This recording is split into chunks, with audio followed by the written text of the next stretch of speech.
The Pixel Remasters are kind of a disappointment, but there are other versions you could seek out to play Final Fantasy 1 through 6.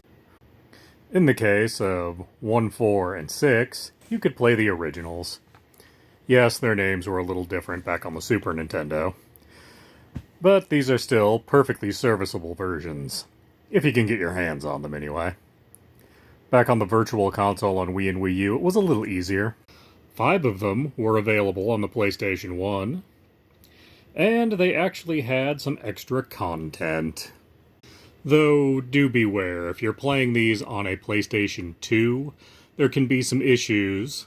Sometimes the menu will open into gibberish, but you can just close it and reopen it a couple of times and it'll still work.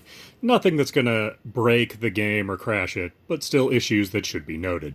And of course, there's some excellent options on the Game Boy Advance, and on the PSP, if you prefer to play your RPGs on the go. The Game Boy Advance versions are known to have a little bit of an issue with the music, but the gameplay is still very solid on these, and some interesting extra content. The PSP had 3 Final Fantasies available to you. 1, 2, and 4. And personally, for my money, these are the best versions of these 3 games, and it is such a tragedy that they are not going to be re-released anywhere in the foreseeable future. And 4 isn't just Final Fantasy IV. It's also the After Years, making this a just great collection to have. You may have noticed I haven't mentioned Final Fantasy III at all.